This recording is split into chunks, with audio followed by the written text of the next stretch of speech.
आगे बढ़ने से पहले हमें यह समझना बहुत ज़रूरी है कि हमारे पास में मेनली दो तरह के मेजरिंग इंस्ट्रूमेंट या डिवाइसेस होते हैं।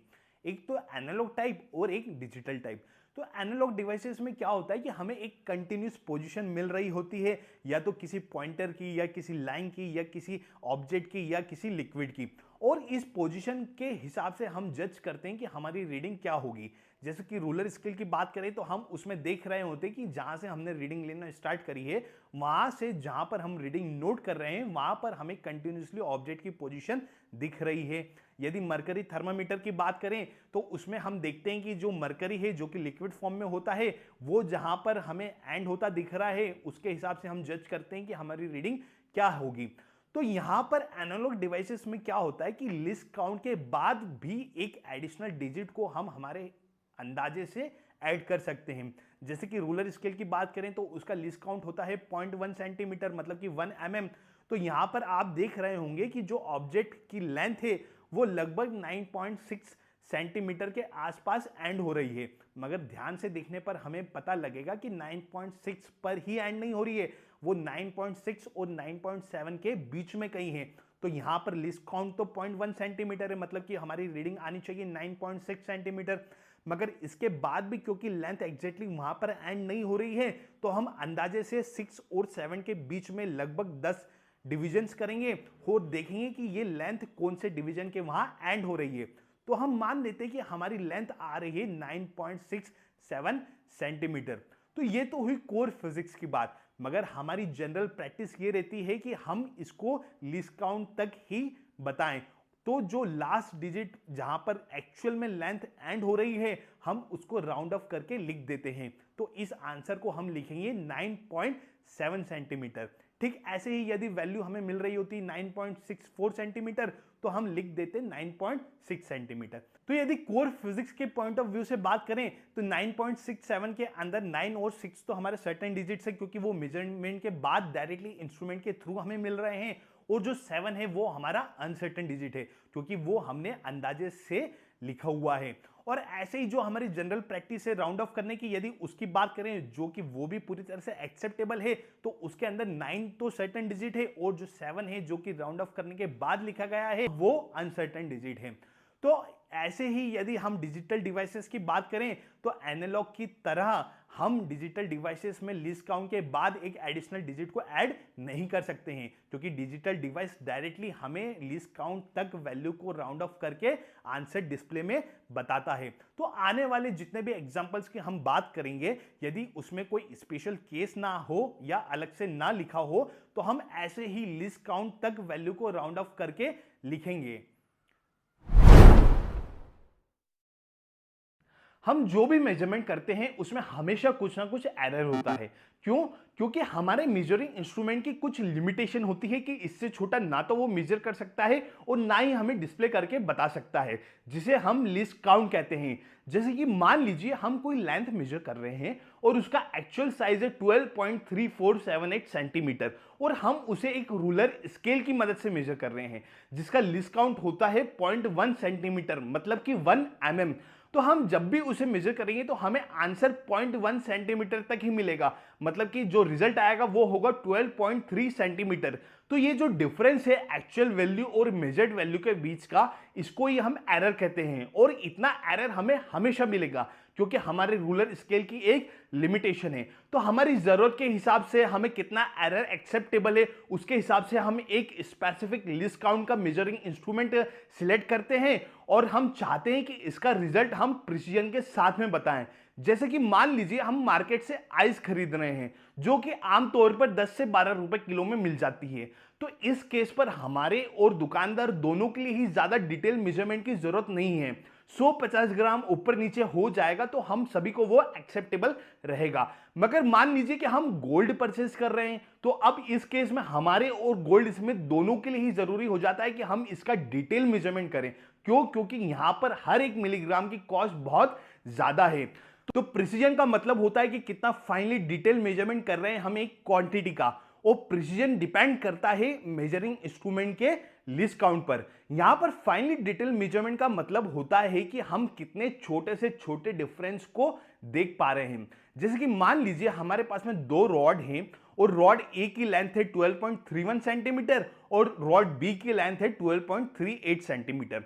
और अब हम इसे एक रूलर स्केल की मदद से मेजर करेंगे जिसका लीस्ट काउंट ही 1 सेंटीमीटर है, मतलब कि इस पर 1 सेंटीमीटर से छोटी मार्किंग है ही नहीं। तो जब भी हम इन दोनों रॉड्स को मेजर करेंगे तो हमें आंसर मिलेगा 12 सेंटीमीटर दोनों ही केस में। मतलब कि हम दोनों के बीच में कोई अंतर ही नहीं समझ पाएंगे क्योंकि दोनों के लिए हमें सेम लेंथ मिल रही है। मगर मान लीजिए हम एक रूलर स्केल से मेजर कर रहे हैं जिसका लीस्ट काउंट है 0.1 सेंटीमीटर, मतलब कि 1 mm। तो इस केस में हमें आंसर मिलेगा रॉड ए के लिए 12.3 सेंटीमीटर और रॉड बी के लिए लगभग 12.4 सेंटीमीटर। तो अब यहां हमें समझ आया कि दोनों रॉड की लेंथ में कुछ ना कुछ अंतर है। अब ठीक ऐसे ही मान लीजिए कि हम वर्नियर कैलिपर से इसे मेजर कर रहे हैं, तो अब इस केस में हमें आंसर मिलेगा रॉड ए के लिए 12.31 सेंटीमीटर और रॉड बी के लिए 12.38 सेंटीमीटर। तो आप भी देखिए कि यहां पर हम ज्यादा क्लियर डिफरेंस देख पा रहे हैं दोनों की लेंथ में।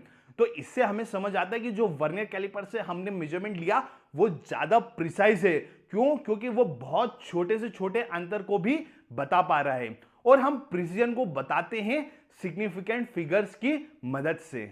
अब बात आती है कि सिग्निफिकेंट फिगर्स क्या होते हैं। तो जो भी हमारे मेजरमेंट का रिजल्ट होता है हम जानते हैं उसमें एक न्यूमेरिकल वैल्यू होती है। तो इस न्यूमेरिकल वैल्यू में कुछ डिजिट्स तो सर्टेन होते हैं, मतलब उनके लिए हम पूरी तरह से श्योर होते हैं, कॉन्फिडेंट होते हैं, मगर कुछ डिजिट अनसर्टन होते हैं। तो ये जो कॉम्बिनेशन है जिसमें सर्टन डिजिट्स और पहला अनसर्टन डिजिट आए उसे ही हम कहते हैं सिग्निफिकेंट फिगर्स। जैसे कि मान लीजिए हम एक लेंथ को मेजर कर रहे हैं, जैसे कि आप देख पा रहे होंगे एक रूलर स्केल की मदद से जिसका मेन स्केल सेंटीमीटर में है और इसका लीस्ट काउंट है 0.1 सेंटीमीटर, मतलब कि 1 mm। मतलब इससे छोटा वो मेजर नहीं कर सकता है क्योंकि इससे छोटी मार्किंग उस पर है ही नहीं। तो यहां पर जो 12 सेंटीमीटर है वो तो पूरी तरह से सर्टेन है, रिलायबल डिजिट है। क्यों? क्योंकि जो ऑब्जेक्ट लेंथ है वो पूरी तरह से हमें दिख रही है कि वो 12 सेंटीमीटर को पास कर रही है। अगर इसके आगे हम अंदाजा लगाएंगे कि वो हो सकता है 0.4 सेंटीमीटर पर एंड कर रही है। ध्यान से देखिएगा कि वो 0.4 सेंटीमीटर पर ही एंड नहीं कर रही है, वो उसके थोड़ा सा आगे एंड कर रही है।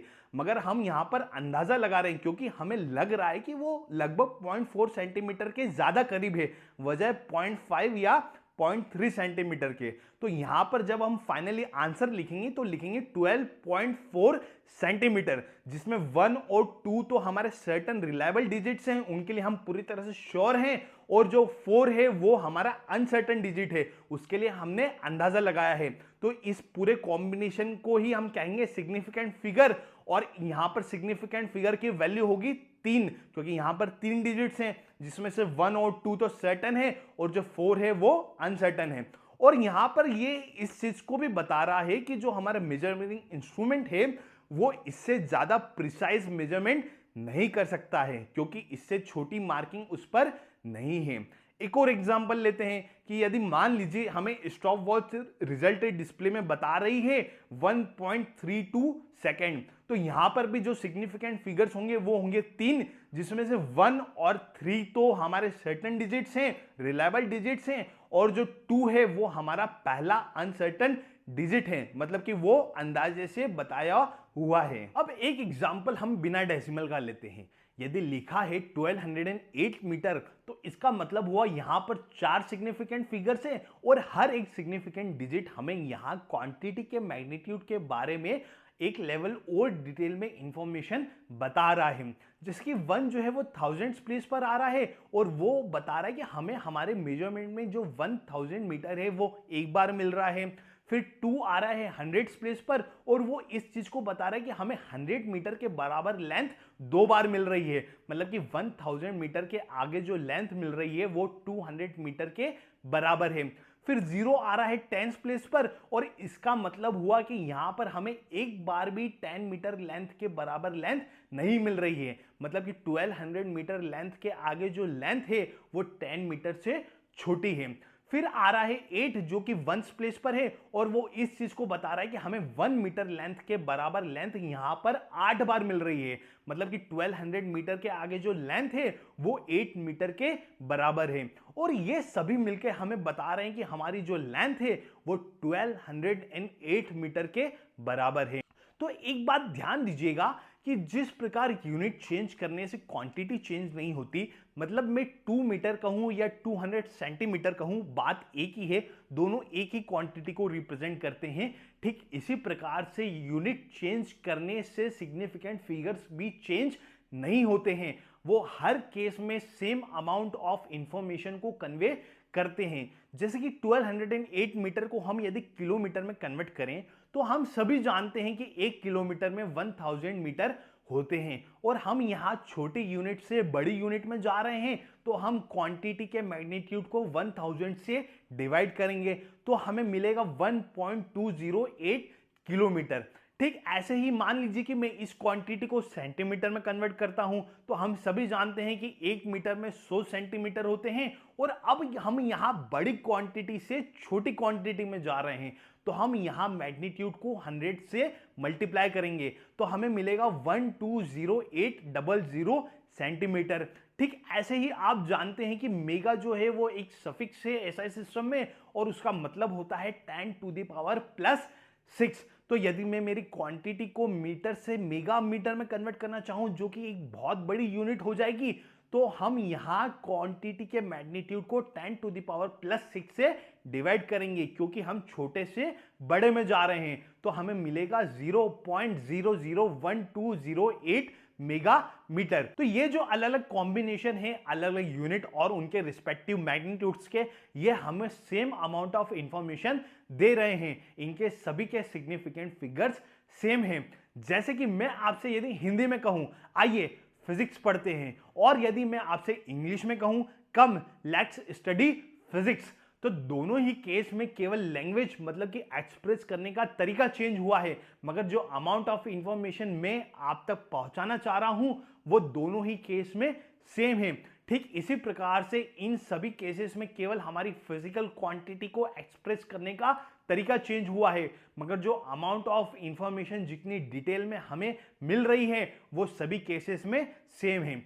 अब यहां हमें बार बार डेसिमल का यूज करना पड़ रहा है, तो आइए थोड़ा सा देखते हैं कि डेसिमल का काम क्या होता है।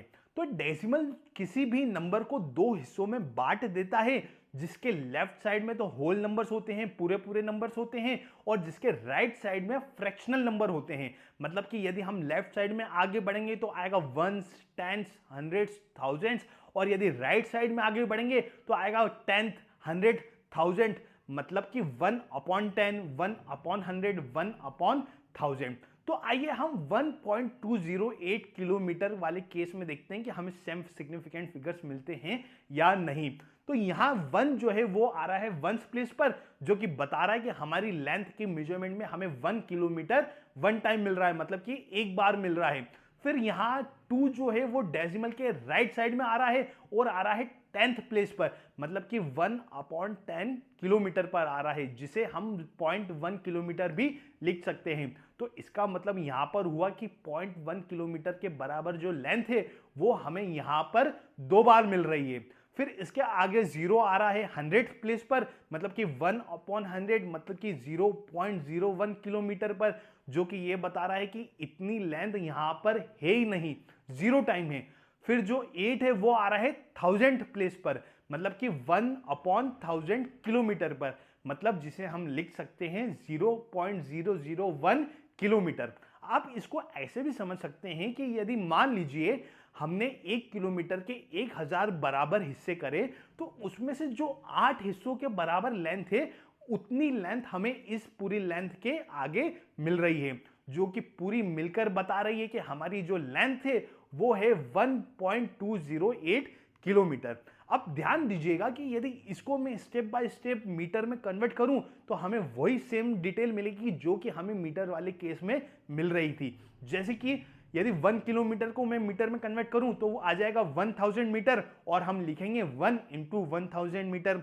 फिर यदि मैं 0.1 किलोमीटर को यदि मीटर में कन्वर्ट करूं तो आ जाएगा 100 मीटर, और हम लिखेंगे 2 इंटू 100 मीटर, जैसे कि हमें मीटर वाले केस में मिल रहा था। फिर इसके आगे यदि मैं 0.01 किलोमीटर को मीटर में कन्वर्ट करूं तो आ जाएगा 10 मीटर, और हम लिखेंगे 0 इंटू 10 मीटर। फिर इसके आगे यदि 0.001 किलोमीटर को यदि मैं मीटर में कन्वर्ट करूं तो आएगा 1 मीटर, और हम लिखेंगे 8 इंटू 1 मीटर। तो देखिएगा कि हमें वही डाटा मिल गया जो कि हमें मीटर वाले केस में मिल रहा था। तो इससे हम ये कंक्लूड कर पाए कि यूनिट चेंज करने पर सिग्निफिकेंट फिगर्स चेंज नहीं होते हैं। अब एक दिए गए मैग्नीट्यूड में कितने सिग्निफिकेंट फिगर्स होते हैं उनको पता लगाने के कुछ रूल्स होते हैं। जैसे कि सेंटीमीटर वाले केस में हमें मिल रहा था 120800 सेंटीमीटर, मगर 8 के बाद आने वाले दो जीरोस को हम सिग्निफिकेंट फिगर में काउंट नहीं कर रहे थे, उसमें भी 4 ही सिग्निफिकेंट फिगर्स थे। तो आइए इन रूल्स को हम देखते हैं। तो रूल नंबर 1 कहता है कि all the non zero digits are significant, मतलब कि 1 से 9 तक में कुछ भी डिजिट आ जाए तो उसे सिग्निफिकेंट माना जाएगा। अब स्वाभाविक बात है, यदि इनमें से कोई भी डिजिट लिखा है तो वो मेजरमेंट के बारे में कुछ ना कुछ इंफॉर्मेशन बता रहा है। तो रूल नंबर 2 कहता है कि all zeros between two non zero digits are significant no matter where the decimal point is if at all. इसका मतलब यदि हमारे मैग्नीट्यूड में कुछ जीरोस आ रहे हैं और वो दो नॉन जीरो डिजिट्स के बीच में हैं तो उन्हें हर केस में सिग्निफिकेंट माना जाएगा। और इससे भी फर्क नहीं पड़ता है कि यदि हमारे मैग्नीट्यूड में डेसिमल पॉइंट आ रहा है तो उसकी पोजीशन क्या है, मतलब कि ये जीरोस भले ही डेसिमल के लेफ्ट साइड में आ रहे हो या राइट साइड में आ रहे हो, उन्हें हर केस में सिग्निफिकेंट फिगर में काउंट करा जाएगा। जैसे कि 1208 मीटर वाले केस में जो 0, 2 और 8 के बीच में आ रहा था, हम उसे हर बार सिग्निफिकेंट फिगर मान रहे थे। फिर भले ही यूनिट कन्वर्जन करने पर मैग्नीट्यूड में डेसिमल पॉइंट की पोजीशन कुछ भी हो। तो आइए देखते हैं कि ऐसा क्यों होता है, क्यों है ये जीरो खास। तो आप भी रिकॉल करिएगा कि ये जीरो हमें मैग्नीट्यूड के बारे में एक बहुत ही इंपॉर्टेंट इंफॉर्मेशन बता रहा है। ये बता रहा है कि जो 1200 मीटर लेंथ है उसके बाद हमें एक भी 10 मीटर के बराबर लेंथ नहीं मिल रही है, उससे कुछ ना कुछ छोटी लेंथ मिल रही है। मतलब कि ये लेंथ ना तो 1210 मीटर है और ना ही 1220 मीटर, ये कहीं ना कहीं 1200 और 1209 के बीच में है, जिसकी वैल्यू 1208 आ रही है। और मान लीजिए कि यदि मैं इस जीरो को हटा दूं और ये फिगर सिग्निफिकेंट नहीं है तो फिर इससे कुछ फर्क नहीं पड़ना चाहिए। मगर देखिएगा यदि मैं इस जीरो को हटाता हूं तो हमारी फिजिकल क्वांटिटी की वैल्यू पूरी तरह से चेंज हो जाएगी और बन जाएगी 128 मीटर, जो कि एक दूसरी ही लेंथ को बता रहा है। फिर भले ही मैं यूनिट कन्वर्जन कुछ भी कर लूं, इसका एक्चुअल मीनिंग पूरी तरह से चेंज हो जाएगा। तो इसके लिए हम जो दो नॉन जीरो डिजिट्स के बीच में जीरोस आते हैं उन्हें हमेशा सिग्निफिकेंट फिगर में काउंट करते हैं, क्योंकि वो मेजरमेंट के बारे में हमें एक इंपॉर्टेंट इंफॉर्मेशन बताते हैं। तो अब रूल नंबर 3 बताता है कि if the number is less than 1 then the zeros to the right of decimal point but to the left of the first non-zero digit are not significant।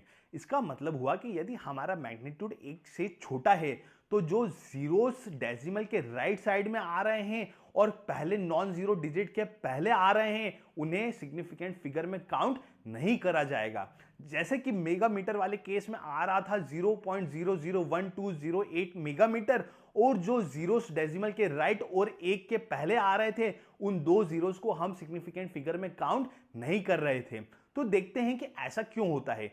तो आप भी समझ रहे होंगे कि ये जो जीरोस हैं केवल और केवल यूनिट चेंज करने की वजह से आए हैं। ये केवल डेसिमल पॉइंट की पोजीशन को बता रहे हैं और बता रहे हैं कि हमारा मैग्नीट्यूड 1 से छोटा है।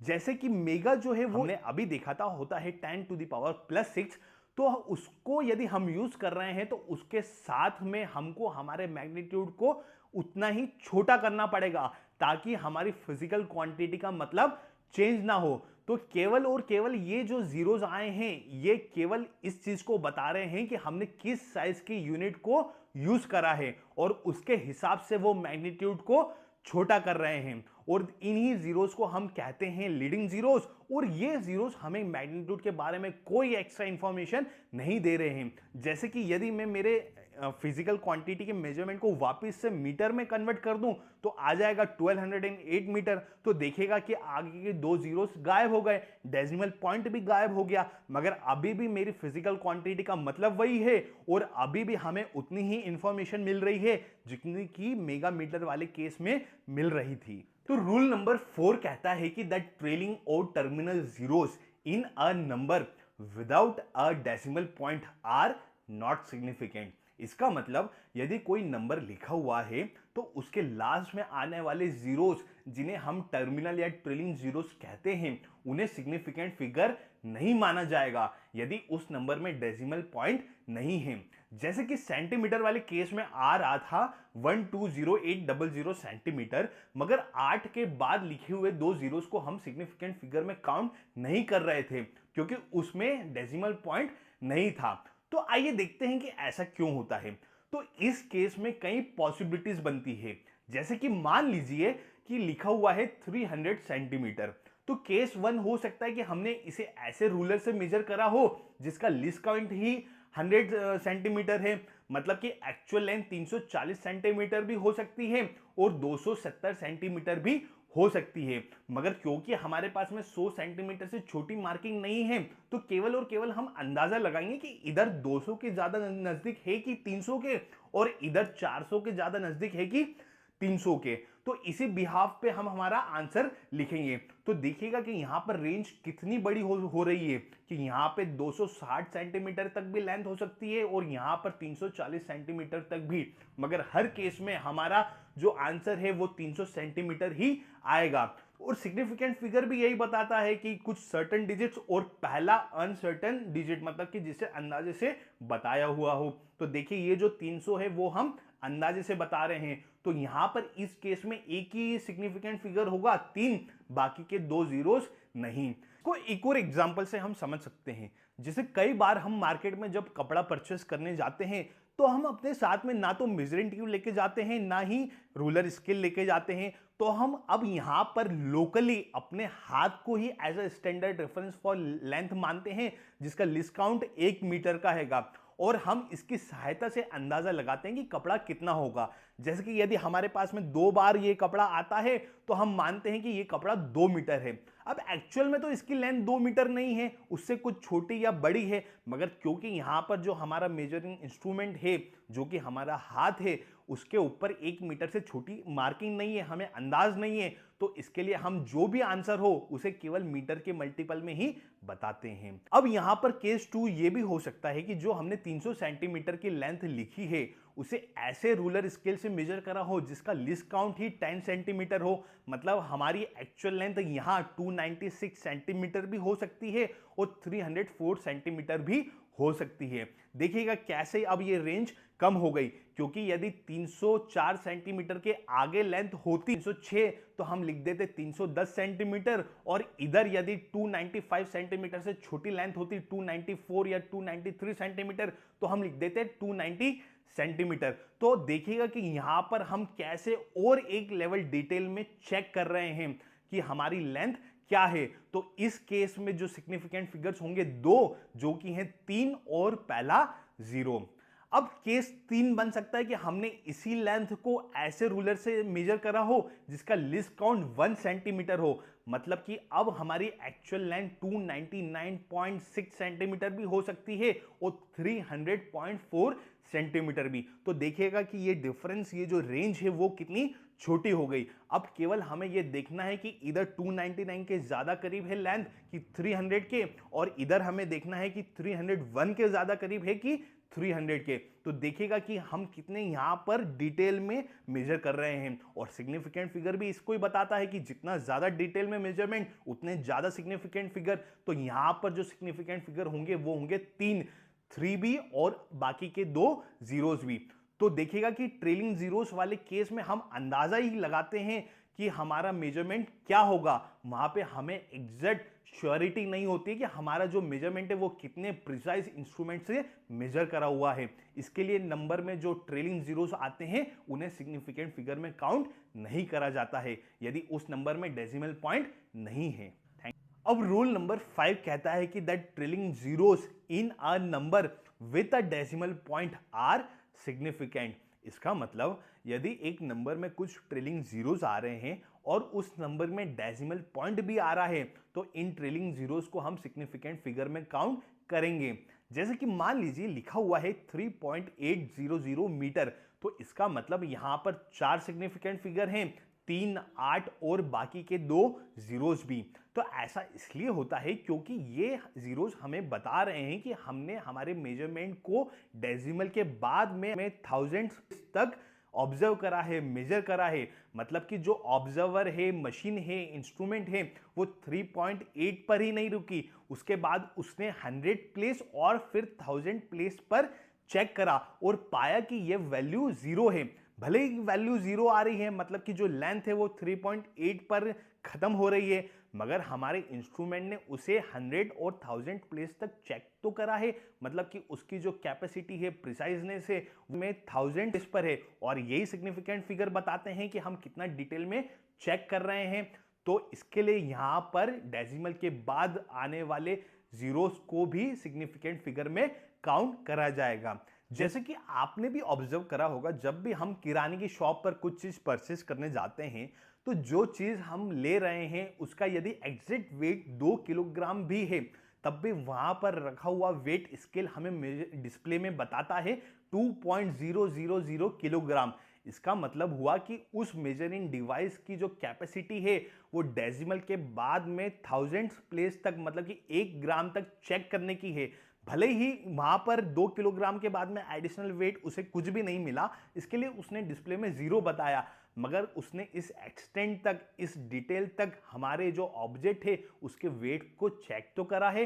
तो इसके लिए हम ट्रेलिंग जीरोस को सिग्निफिकेंट फिगर में काउंट करते हैं यदि हमारे दिए गए नंबर में डेसिमल है। ट्रेलिंग जीरोस विद डेसिमल वाले केस में यूनिट कन्वर्जन पर सिग्निफिकेंट फिगर्स पता लगाने में हमसे गलती हो जाती है। जैसे कि यहां पर लिखा हुआ है 3.800 मीटर और यहां पर 4 सिग्निफिकेंट फिगर्स आ रहे हैं, क्योंकि हर एक डिजिट हमें मेजरमेंट के थ्रू मिल रहा है। तो यहां पर डेसिमल के बाद आने वाले 2 जीरोस को भी हम सिग्निफिकेंट फिगर में काउंट कर रहे हैं। मगर मान लीजिए मैं इसी डाटा का यूनिट कन्वर्जन करता हूं, इसे मीटर से सेंटीमीटर में कन्वर्ट कर देता हूं, तो ये बन जाएगा 380.0 सेंटीमीटर। और फिर इसके आगे मैं यदि इसे मिलीमीटर में कन्वर्ट कर दूं तो ये हो जाएगा 3800 मिलीमीटर। तो अब हमने अभी देखा था कि रूल नंबर 4 होता है कि trailing zeros in a number without decimal point are not significant. तो इस हिसाब से हम गलती कर बैठेंगे और लास्ट में आने वाले 2 जीरोस को सिग्निफिकेंट फिगर में काउंट नहीं करेंगे और कहेंगे कि इस डाटा में 2 सिग्निफिकेंट फिगर्स है। और हम ये भी अच्छे से जानते हैं कि यूनिट कन्वर्जन पर सिग्निफिकेंट फिगर चेंज नहीं होते हैं। तो हमसे ये गलती ना हो, हम ऐसे एक ही डाटा के 2 आंसर ना निकालें, इसके लिए सबसे अच्छा तरीका है कि हम हमारे मेजरमेंट को साइंटिफिक नोटेशन में लिखें, मतलब कि पावर ऑफ 10 में लिखें। तो साइंटिफिक नोटेशन किसी भी नंबर को लिखने का ऐसा तरीका है जिसमें हम नंबर को a into 10 to the power b के फॉर्म में लिखते हैं, जिसमें a कोई भी नंबर हो सकता है 1 से लेके 10 के बीच में। ध्यान रखिएगा 1 से 10 के बीच में, हम इसमें 1 और 10 को इंक्लूड नहीं कर रहे हैं। और b कोई भी पॉजिटिव या नेगेटिव 10 की पावर हो सकती है। और साइंटिफिक नोटेशन में हमारी यूजुअल प्रैक्टिस रहती है कि हम फर्स्ट डिजिट के बाद में डेसिमल पॉइंट को यूज करें। तो यदि 3.800 मीटर को मैं सेंटीमीटर में लिखूं तो लिखूंगा 3.800 into 10 to the power +2 centimetre. और यदि इसी को मैं मिलीमीटर में लिखूं तो मैं लिखूंगा 3.800 into 10 to the power +3 millimetre. और यदि इसी डाटा को मैं किलोमीटर में लिखूं तो मैं लिखूंगा 3.800 into 10 to the power -3 kilometre. क्योंकि हम यहां पर छोटी यूनिट से बड़ी यूनिट में जा रहे हैं तो हम मैग्नीट्यूड को यहां पर 10 टू द पावर 3 से डिवाइड कर रहे हैं, इसके लिए हम लिख रहे हैं 10 टू द पावर -3। तो आप भी देख पा रहे होंगे कि साइंटिफिक नोटेशन की मदद से यूनिट कन्वर्जन करने पर भले यूनिट कुछ भी हो, मगर बेस नंबर में हमेशा हमें एक ही डाटा मिल रहा है 3.800। तो इस हिसाब से हर केस में हमें सेम सिग्निफिकेंट फिगर्स मिल रहे हैं, 4, 3, 8 और डेसिमल के बाद में आने वाले 2 जीरोस भी। और जो 10 की पावर में +2, +3, -3 लिखा हुआ है, इसका सिग्निफिकेंट फिगर पता लगाने में कोई इंपॉर्टेंस नहीं है, क्योंकि ये केवल और केवल यूनिट कन्वर्जन की वजह से आए हैं और हमें मेजरमेंट के बारे में कोई एक्स्ट्रा इंफॉर्मेशन नहीं दे रहे हैं।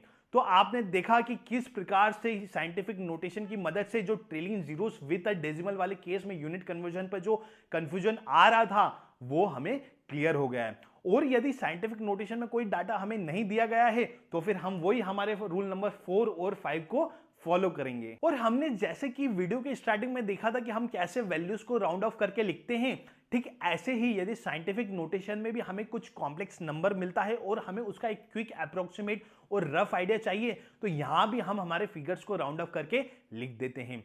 जैसे कि यदि a की वैल्यू हमें मिल रही है 1 से लेके 5 के बीच में और यदि 5 भी मिल रही है तो हम उसे राउंड ऑफ करके 1 लिख देंगे। तो हम लिखेंगे 1 into 10 to the power b, तो देखिएगा ये 10 टू द पावर b के फॉर्म में आ गया। ठीक ऐसे ही यदि a की वैल्यू हमें 5 से बड़ी और 10 से छोटी और यदि 10 भी मिल रही है तो हम लिखेंगे 10 into 10 to the power b, तो देखिएगा यहां पर बेस सेम है तो दोनों की पावर ऐड हो जाएगी और ये भी फाइनली हमें 10 टू द पावर b के फॉर्म में मिलेगा। तो देखिएगा कि हमने कैसे हमारी जो वैल्यू थी उसको छोटा करके कंक्लूड कर दिया 10 टू द पावर b के फॉर्म में। और यहां पर जो b है हम उसे कहते हैं order of magnitude of physical quantity. तो इसका इंपॉर्टेंस क्या होता है हम एक एग्जांपल की मदद से देखने की कोशिश करते हैं।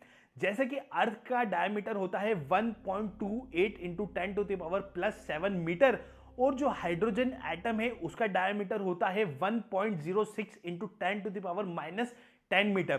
तो हम यहां पर क्या करेंगे कि इन दोनों डाटा को इनके ऑर्डर ऑफ मैग्नीट्यूड में कन्वर्ट कर देंगे। तो अर्थ के डायमीटर को हम लिख सकते हैं 10 टू द पावर प्लस 7, तो यहां पर ऑर्डर ऑफ मैग्नीट्यूड हो जाएगा प्लस 7 और जो हाइड्रोजन एटम का डायमीटर है उसको हम लिख सकते हैं 10 to the power minus 10 metre. तो यहां पर जो ऑर्डर ऑफ मैग्नीट्यूड होगा वो होगा माइनस 10। तो इसके हिसाब से हम कह सकते हैं कि जो अर्थ का डायमीटर है वो हाइड्रोजन एटम के डायमीटर का लगभग 17 ऑर्डर ऑफ मैग्नीट्यूड बड़ा है। तो रूल नंबर 6 कहता है कि the digit 0 which is conventionally put on the left side of a decimal point for a number less than 1 is never significant. जैसा कि हमने पहले भी देखा था कि ये जो जीरोस लिखे गए हैं केवल और केवल इस बात को बताने के लिए लिखे गए हैं कि जो हमारा नंबर है वो 1 से छोटा है। ये हमें मेजरमेंट के बारे में कोई एक्स्ट्रा इंफॉर्मेशन नहीं दे रहे हैं। तो जो जीरो हम पुराने समय से अभी तक लिखते आ रहे हैं डेसिमल के लेफ्ट साइड में जो कि बताता है कि हमारा नंबर 1 से छोटा है, उसे भी हम सिग्निफिकेंट फिगर में काउंट नहीं करते हैं। तो रूल नंबर 7 कहता है कि द मल्टीप्लाइंग और dividing factors which are neither rounded numbers nor representing the measured value are exact and have infinite number of significant figures. इसका मतलब कई बार कुछ नंबर जिनसे हम मल्टीप्लाई या डिवाइड करते हैं जो कि हमें मेजरमेंट से नहीं मिलते हैं वो एग्जैक्ट नंबर्स होते हैं। जैसे कि हम लिखते हैं 1 मीटर इक्वल टू 100 सेंटीमीटर, तो जो 100 है वो एग्जैक्ट नंबर है। हम किसी चीज़ की काउंटिंग करते हैं जैसे कि क्लास में 35 स्टूडेंट्स है तो जो 35 काउंटिंग करके मिल रहा है ये एग्जैक्ट नंबर है।